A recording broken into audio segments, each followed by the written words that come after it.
Hello everyone, आप सभी का द पीपी प्रिपरेशन पे स्वागत है। आज हम 31 मार्च 2026 से बनने वाले सभी करंट अफेयर को कवर करेंगे। उससे पहले हम लास्ट क्लास का रिवीजन कर लेते हैं। लास्ट क्लास में हमने पढ़ा था प्रधानमंत्री नरेंद्र मोदी द्वारा किस राज्य या केंद्र शासित प्रदेश में स्थित एशिया का सबसे बड़ा जेवर एयरपोर्ट का उद्घाटन किया गया है। तो ये है उत्तर प्रदेश के नोएडा में। इसरो द्वारा मिशन गगनयान के जीवन चरण का प्रक्षेपण किस वर्ष करने का लक्ष्य रख निर्धारित किया गया है? 2026। नेपाल के सबसे युवा प्रधानमंत्री पद का शपथ ग्रहण किसके द्वारा किया गया है? बलिंदर शाह के द्वारा। 8वें हॉकी इंडिया एनुअल अवार्ड में किसे major Dhyanchand lifetime achievement award दिया गया है? तो ये दिया गया है जफर इकबाल को। और पर्सन ऑफ द ईयर दिया गया है हार्दिक सिंह को मेल कैटेगरी में और नवनीत कौर को फीमेल कैटेगरी में। इसके अलावा बलजीत सिंह अवार्ड जो है बिच्छू देवी को दिया गया है। ये बेस्ट गोल्फर को दिया जाता है। भारत सरकार द्वारा 2030 तक कहाँ पे भारत का सबसे बड़ा ग्रीन हाइड्रोजन प्लांट स्थापित करने का लक्ष्य रखा गया है? पानीपत, हरियाणा में। 14 WTO मिनिस्ट्रियल मीटिंग 2026 किस देश में संपन्न हो रही है? तो ये संपन्न हो रही है कैमरून में। अर्थ आवर का आयोजन किस संस्था द्वारा किया जाता है? WWE के द्वारा। साध्वी निरंजन ज्योति किस संवैधानिक आयोग का अध्यक्ष पद संभालने वाली पहली महिला बनी है? तो national commission of backward class की बनी है।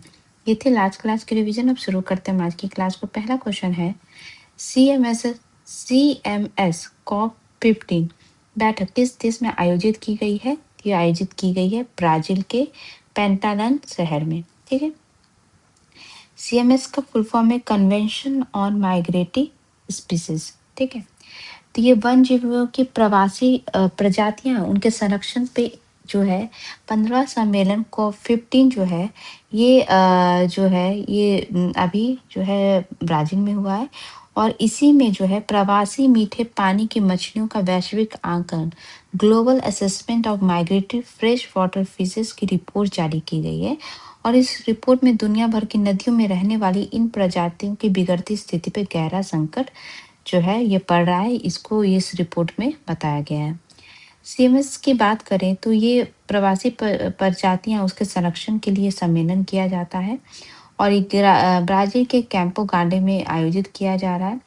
इस बार की जो थीम है वो जीवन को बनाए रखने के लिए प्रकृति से जोड़ना, connecting nature to sustain life.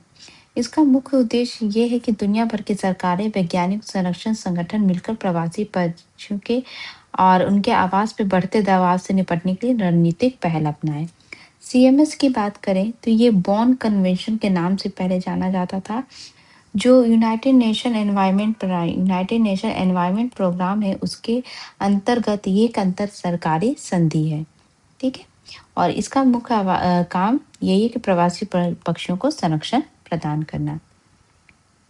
Next question है किस संगठन द्वारा स्ट्रेट ऑफ हॉर्मुज की सुरक्षा के लिए बनाए गए टास्क फोर्स का नेतृत्व जॉर्ज मोरिया डा सिल्वा द्वारा किया जा रहा है? तो ये इस तरीके का टास्क फोर्स का भी गठन किया गया है यूनाइटेड नेशन के द्वारा। तो यूनाइटेड नेशन ने जो स्ट्रेट ऑफ हॉर्मुज में मतलब जो ईरान का वॉर हो रहा है जिसके कारण क्या है ईरान के द्वारा स्ट्रेट ऑफ हॉर्मुज को बंद किया गया है, तो उसके तहत क्या हो रहा है कि व्यापार और मानवीय आपूर्ति की जो होना चाहिए जैसे कि गैस हो गया, फर्टिलाइजर हो गया, ये सब जो है पूरे देश में बाधित हो रही है। तो इसकी आपूर्ति को सुरक्षित मार्ग प्रदान करने के लिए एक टास्क फोर्स का गठन किया गया है और समुद्री यातायात में जो बाधाएं आ रही हैं उसको निपटने के लिए कदम बनाया गया है। इसका जो नेतृत्व कर रहे हैं वो कर रहे हैं जॉर्ज मोरेरे सिल्वा और ये जो है यूनाइटेड नेशन के परियोजना सेवा कार्यालय के कार्यकारी निदेशक है। ठीक है। तो इसका उद्देश्य यही कि भोजन, उर्वरक और मानवीय सहायता है उसकी जो आवाजाही है उसको सुरक्षित मार्ग दिला सके। इसमें से कौन-कौन से जो संगठन शामिल है? एक है यूएन टैड मतलब जो है संयुक्त राष्ट्र का सम्मेलन। इसके अलावा जो है अंतर्राष्ट्रीय समुद्री संगठन international metrological organisation, international chamber of commerce के प्रतिनिधि इसमें शामिल है। ठीक है। और ये इस तरीके की पहल पहले भी की गई थी जब ब्लैक सी ग्रेन इनिशिएटिव और गाजा के लिए यूनाइटेड नेशन 2720 मैकेनिज्म जैसे पिछली सफल संयुक्त राष्ट्र पहले भी पहल अपनाई जा चुकी है, उसी सबसे ये प्रेरित है। नेक्स्ट क्वेश्चन है, किस राज्य सरकार के विधानसभा द्वारा पेरेंटल सपोर्ट बिल पास किया गया है? तो ये पास किया गया है तेलंगाना के द्वारा। ठीक है, तो तेलंगाना सरकार जो बुढ़ापे में माता-पिता को बोझ समझ के बच्चे जो हैं छोड़ देते हैं, तो उनके प्रति ये सख्ती अपनाने के लिए ये बिल अपनाई गई है। और इसे जो है पैरेंटल सपोर्ट बिल 2026 नाम दिया गया है और ये तेलंगाना के विधानसभा से पास भी हो गई है। इसके तहत क्या होगा, यदि कोई कर्मचारी अपने माता-पिता की देखभाल नहीं करता है, तो उसकी कुल मासिक सैलरी में से 15% या 10,000 जो भी कम हो उसकी कटौती की जाएगी।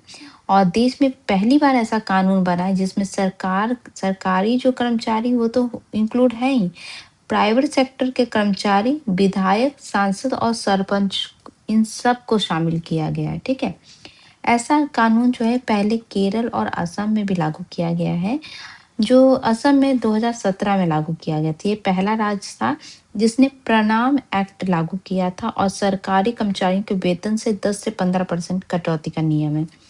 केरल में जो है 2023 में लागू किया गया, जहाँ 25% तक कटौती का प्रावधान है।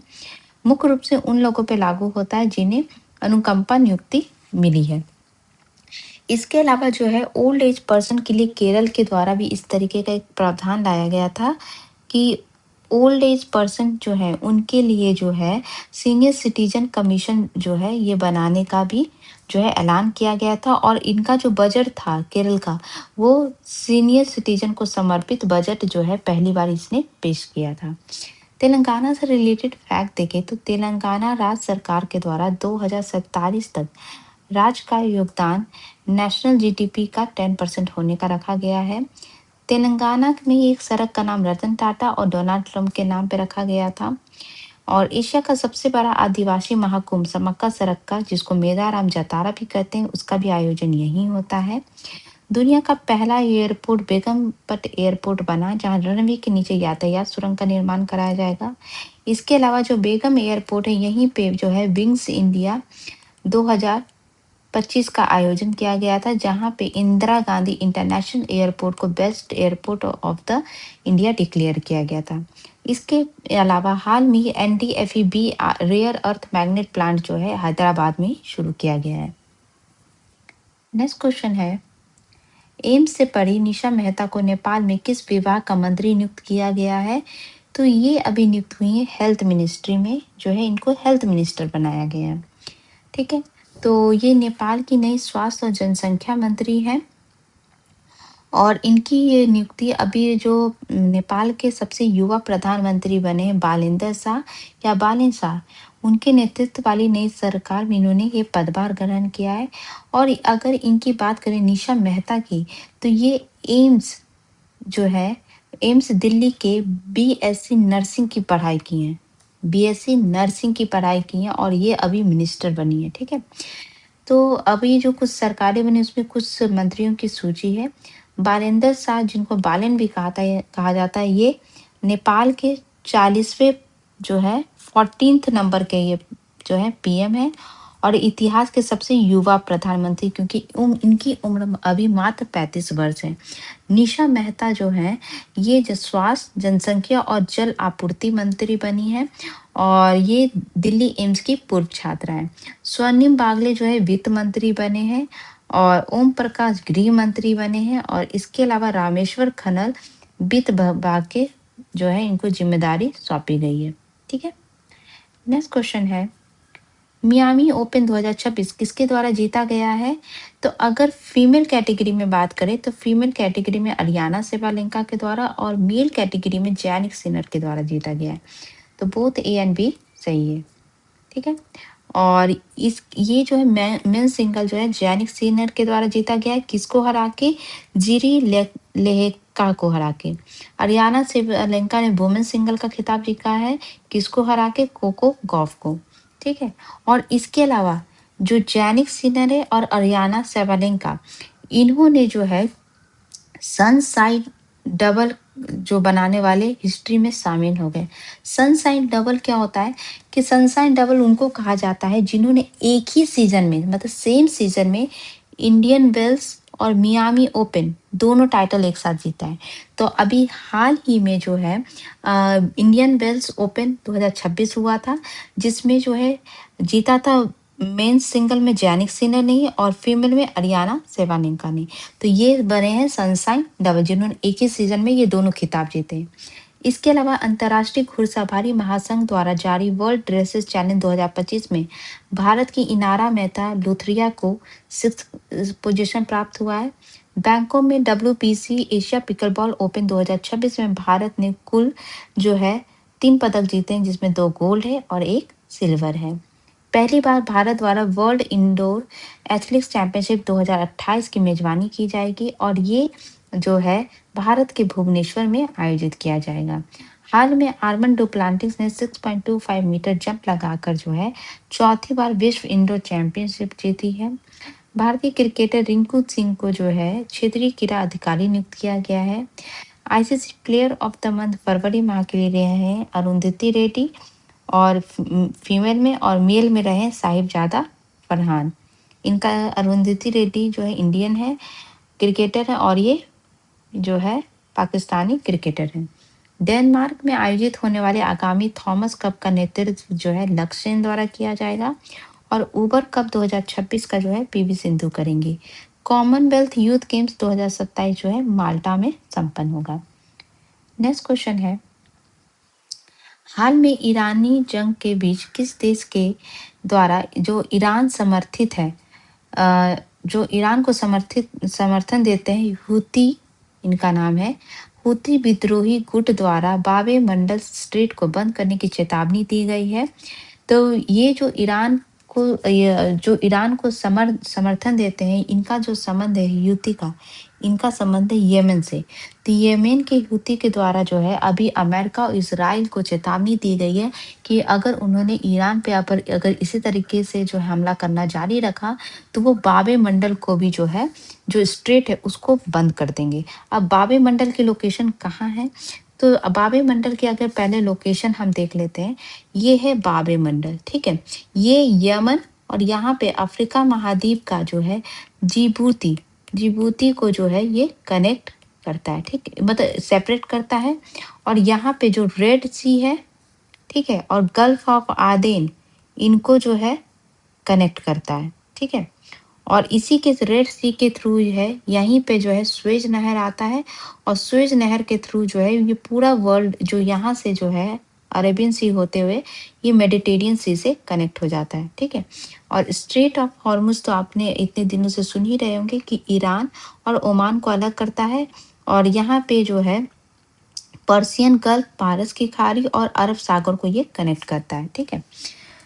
तो इसी जंग के बीच जो है ये ऐलान किया गया है। अब ये अगर ये बंद हो जाता है बाबे मंडल तो क्या इफेक्ट पड़ेगा? क्योंकि बाबे मंडेब जो है ये स्ट्रेट है, ये लाल सागर को रेड सी को अरब सागर से जोड़ता है, ठीक है। यहाँ पे ये अरब सागर है और यहाँ पे जो रेड सी है इन दोनों को कनेक्ट करता है किसके थ्रू? गल्फ ऑफ आदेन के थ्रू, ठीक है। यहाँ पे गल्फ ऑफ आदेन की लोकेशन है। तो ये जो ये कनेक्ट करता है और ये स्वेज नहर फिर आगे रेड सी स्वेज नहर से कनेक्ट होती है और यहाँ पे मेडिटेरियन सी से कनेक्ट हो जाती है। तो ये दुनिया के व्यापार और तेल सप्लाई का बड़ा हिस्सा है और जो यहाँ से गुजरता है हर दिन। हूती यहाँ जहाज़ों पे हमले कर सकते हैं और हॉर्मुज पहले से बंद है। अगर ये भी बंद हुआ तो तेल सप्लाई व्यापार पर दोहरी मार पड़ेगी, ठीक है। तो इसलिए जो है अभी इसके बारे में भी सोचा जा रहा है, ठीक है। चलिए नेक्स्ट क्वेश्चन है, स्ट्रेट से रिलेटेड हम पूरा पढ़ लेते हैं कि वर्ल्ड में कुछ कुछ इम्पोर्टेंट स्ट्रेट है। जैसे कि सबसे पहले यहाँ पे आप देखिए बेरिंग स्ट्रेट, ये क्या करता है? अमेरिका, नॉर्थ अमेरिका और इधर है रशिया, ये है रशिया, इनको इन दोनों को अलग करने का काम करता है, ठीक है। इसके स्ट्रेट होते हैं जो दो थल भाग को अलग करते हैं और दो पानी के जो एरिया है उनको कनेक्ट करने का काम करता है। इसके अलावा जो है यहाँ पे डेविस स्ट्रेट है जिसके थ्रू जो है कनाडा और ग्रीनलैंड जो है मतलब नॉर्थ अमेरिका और ग्रीनलैंड अलग होते हैं। हडसन स्ट्रेट के थ्रू जो है यहाँ पे जो है अ, यहाँ पे जो है ये जो है लोकेशन स्थित है कनाडा में, ठीक है। इसके अलावा स्ट्रेट ऑफ फ्लोरिडा है, इसके थ्रू जो है अमेरिका जो है ये कैरेबियन सी जो कंट्रीज है उनसे अलग होता है, क्यूबा से, ठीक है। इसके अलावा जो है यहाँ पे मैगलन स्टेट है जिसके थ्रू जो है चिली जो है अपने जो साउथर्न पार्ट है उससे अलग होता है। इसके अलावा जो है यहाँ पे डोवर स्ट्रेट है जिसके तरह यूके और फ्रांस एक दूसरे से अलग होते हैं। स्ट्रेट ऑफ जिब्राल्टर के थ्रू जो है स्पेन और मोरक्को अलग होते हैं। यहाँ पे जो है बॉस्फोरस स्ट्रेट है जिसके थ्रू जो है ब्लैक सी जो है ये मेडिटेरियन सी से कनेक्ट होता है। ये ब्लैक सी है और यहाँ पे ये मेडिटेरियन सी, ये दोनों एक दूसरे से कनेक्ट होते हैं।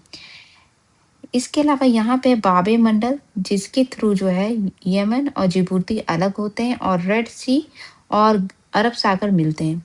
स्ट्रेट ऑफ हॉर्मुज यहाँ पे है जिसके थ्रू पर्शियन गल्फ और अरब सागर मिलते हैं और ईरान और ओमान अलग होते हैं, ठीक है। पाक स्ट्रेट के थ्रू जो है इंडिया और श्रीलंका अलग होते हैं।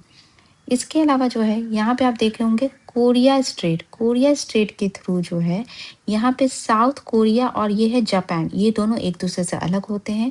ताइवान स्ट्रेट के थ्रू जो है चाइना और ताइवान अलग होते हैं।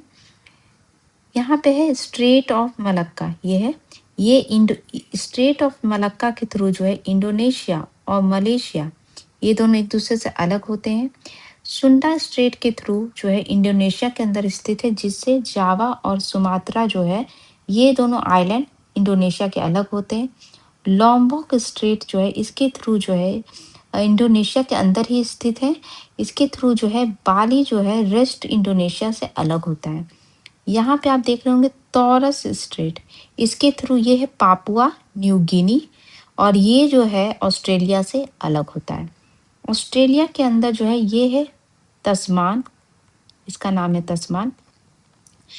तो जो ऑस्ट्रेलिया के अंदर ये जो स्ट्रेट है इसको कहते हैं बॉस बास स्ट्रेट और ये जो है ऑस्ट्रेलिया को तस्मान जो है इससे अलग करता है। यहाँ पे कुक स्ट्रेट है जिसके थ्रू जो है नॉर्थ न्यूजीलैंड और साउथ न्यूजीलैंड अलग होते हैं, ठीक है। यहाँ पे आप पढ़ रहे हैं इथिस्मस मतलब ये पार्ट होता है कि पानी के जो आइलैंड होते हैं उनको जो रेस्ट मेन लैंड से कनेक्ट करता है उसको हम कहते हैं इथिस्मस। तो यहाँ पे जो है इथिस्मस ऑफ कड़ा की लोकेशन जो है साउथ ईस्ट एशिया में है जिसके थ्रू ये जो आइलैंड है इंडोनेशिया मलेशिया सिंगापुर ये rest of the main land से कनेक्ट होते हैं जिसके थ्रू ये लाओस थाईलैंड होते हुए ये मेन लैंड से कनेक्ट हो जाते हैं। यहाँ पे जो है इथिस्मस ऑफ पनामा है जिसके थ्रू जो है नॉर्थ अमेरिका का ये पनामा है ये साउथ अमेरिका से कनेक्ट हो जाता है, ठीक है। यहाँ पे इथिस्मस ऑफ सुएज है जिसके थ्रू जो है ये जो सुएज कैनाल है ये अरब कंट्री से कनेक्ट हो जाता है, ठीक है। चलिए नेक्स्ट क्वेश्चन है, ये पूरा मैंने यहाँ पे लगा दिया है, आप इससे भी पढ़ सकते हैं। केंद्र सरकार द्वारा पीएम ई ड्राइव योजना की समय सीमा बढ़ाकर किस वर्ष तक किया गया है? तो ये किया गया है 2028।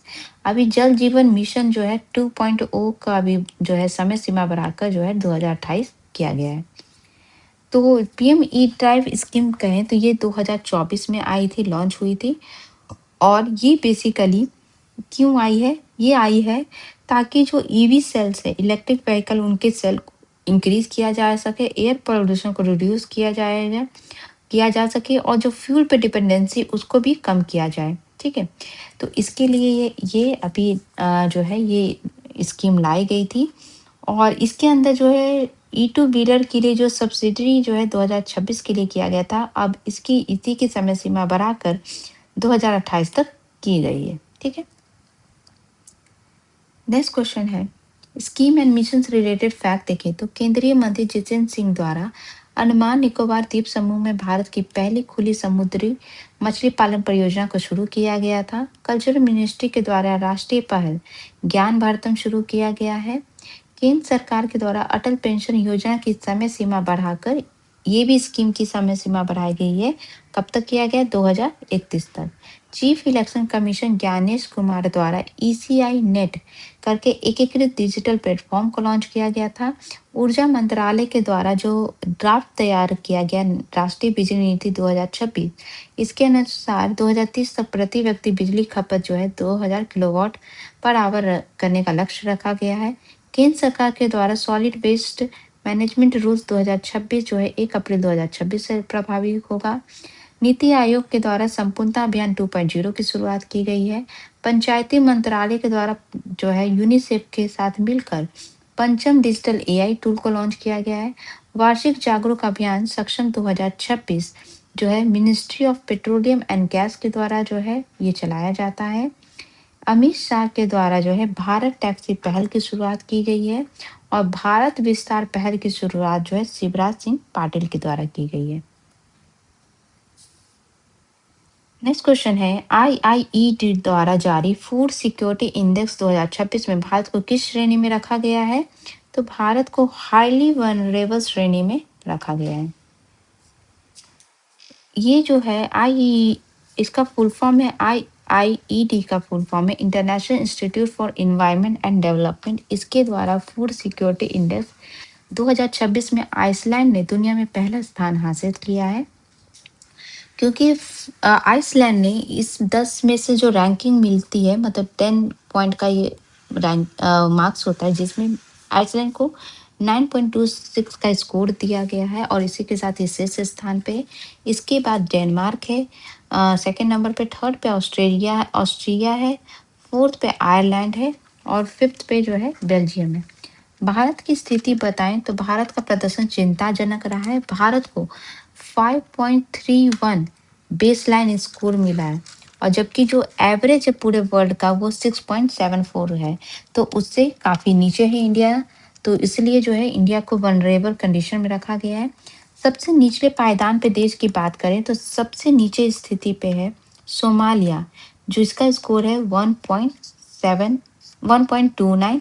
उसके बाद है, उससे ऊपर है कांगो लोकतांत्रिक गणराज्य, ये सेकंड नंबर पे है, लास्ट सेकंड, और लास्ट थर्ड पे है हैती। ठीक है, तो अगर हम देखें कि कौन देशों को किस कैटेगरी में रखा गया है, लो रिस्क या सिक्योर कैटेगरी में USA, Germany, Australia, Canada, Greenland और आइसलैंड, मतलब इस टाइप के जो यूरोपियन कंट्री है उनको रखा गया है। मॉडरेट रिस्क में रखा गया ब्राजील, इंडोनेशिया, वियतनाम जैसे देशों को। इसके अलावा हाईली वनरेबल केसेस में रखा गया है India, Pakistan, Bangladesh, Nigeria, Ethiopia जैसे देशों को। क्रिटिकली फूड इनसिक्योर, जहाँ पे सबसे ज़्यादा फूड की अभी दिक्कत है, तो वहाँ पे रखा गया है Somalia, democratic republic of Congo, Haiti, Niger, Chad, मतलब जो अफ्रीकन कंट्रीज हैं उनको जो है ये वो ज़्यादा इस लिस्ट में जो है इंक्लूडेड है। रैंकिंग से रिलेटेड फैक्ट देखें तो करप्शन परसेप्शन इंडेक्स 2025 में भारत 39 अंक के साथ विश्व में 91 पोजीशन पे, फर्स्ट पे डेनमार्क है और लास्ट पे साउथ सूडान और सोमालिया है। स्टैनफोर्ड यूनिवर्सिटी के द्वारा ग्लोबल एआई वाइब्रेंसी इंडेक्स 2026 में भारत थर्ड पोजीशन पे है, फर्स्ट पे अमेरिका, सेकंड पे चाइना है। वर्ल्ड ओबेसिटी एटलस 2026 के अनुसार भारत चाइल्ड ओबेसिटी के मामले में पूरे वर्ल्ड में सेकंड नंबर पे, फर्स्ट पे चाइना है। हुरन ग्लोबल रिच लिस्ट 2026 के अनुसार भारत का विश्व में थर्ड रैंक है, फर्स्ट पे अमेरिका, सेकंड पे चाइना। सिप्री की नवीनतम रिपोर्ट के अनुसार भारत दुनिया में हथियार आयात में सेकंड नंबर पे है, फर्स्ट पे यूक्रेन है। नीति आयोग के द्वारा फिक्सर हेल्थ इंडेक्स 2026 जारी किया गया था, जिसमें पहले स्थान पे था उड़ीसा और हिमालयन और नॉर्थ ईस्टर्न स्टेट में जो है अरुणाचल प्रदेश टॉप पे था। नवीनतम आंकड़ों के अनुसार भारत नारियल उत्पादन उत्पादकता में विश्व में फर्स्ट नंबर पे है। वर्ल्ड हैप्पीनेस रिपोर्ट 2026 के अनुसार भारत जो है वह 116वें पोजीशन पे है, फर्स्ट पे फिनलैंड है और लास्ट में अफगानिस्तान है। Sky trucks world airport award 2026 में दुनिया का सबसे हवाई अड्डा बना है चांगी एयरपोर्ट सिंगापुर का, और इंदिरा गांधी इंटरनेशनल एयरपोर्ट को 28 पोजीशन पे रखा गया है। Hurun rich rest self made women 2026 की 150 अरबपति महिलाओं की सूची में भारत की 3 महिलाओं को शामिल किया गया है, राधा बेम्बू, फाल्गुनी नायर और किरण मजुमदार शॉ को। आईईपी द्वारा ग्लोबल टेररिज्म इंडेक्स 2026 में भारत सबसे अधिक आतंकवाद से प्रभावित देश रहा है पाकिस्तान। इंडिया की रैंकिंग 13th रही है। नीदरलैंड को पीछे छोड़ते हुए भारत का तीसरा सबसे बड़ा गंतव्य देश बना है चाइना। फर्स्ट नंबर पे यूएसए और सेकंड पे यूएई। स्विस संगठन के द्वारा वर्ल्ड एयर क्वालिटी रिपोर्ट 2025 जारी की जाती है और इसमें जो है लोनी इंडिया का जो है टॉप पे रहा है। कंट्री में देखें तो फर्स्ट पे जो है पाकिस्तान रहा है। इंडिया की जो रैंकिंग है वो रही है 6th। और अगर कैपिटल की बात करें कि कौन सा राजधानी सबसे ज़्यादा प्रदूषित रहा है तो वो रहा है दिल्ली। ठीक है। कल मैंने आपसे पूछा था कि किसके द्वारा लिखी गई किताब the Karuna the power of compassion का विमोचन सीजीआई जस्टिस सूर्यकांत और किरण बेदी द्वारा किया गया है। इसका सही आंसर था कैलाश सत्यार्थी।